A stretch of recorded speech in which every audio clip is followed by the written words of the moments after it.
Wars are sold to us as fights for freedom, for democracy, for survival. But what if I told you that behind every major war in history, there's a corporation counting its profits?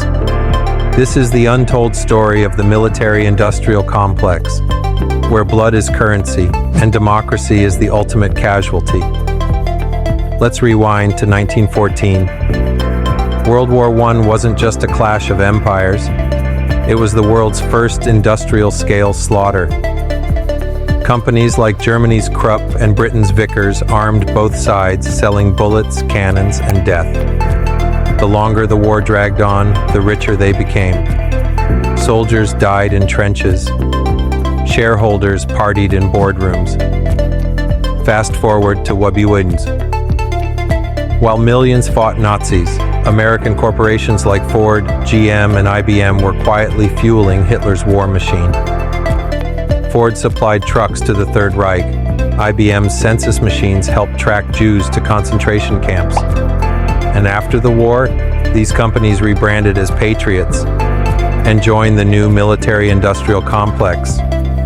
In 2003, the U.S. invaded Iraq over weapons of mass destruction. A lie.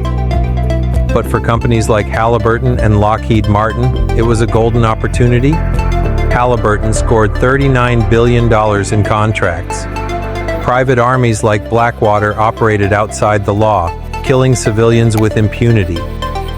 Meanwhile, the real WMDs? Corporate greed. Today, weapons makers spend millions lobbying Congress. They donate to politicians who rubber-stamp bloated military budgets. Media outlets they own sell us war as breaking news. And guess who pays the price? You. In 2023, the U.S. spent $877 billion on its military, enough to end global poverty 3 times over. For corporations, war is a spreadsheet. For the rest of us, it's orphans, PTSD, and cities reduced to dust. 90% of war casualties are civilians. And while CEOs cash bonuses, soldiers return home to broken healthcare systems they were defending. But there's hope. Iceland shut down its military entirely. Costa Rica invests in peace, not weapons. We can demand transparency in military spending, ban private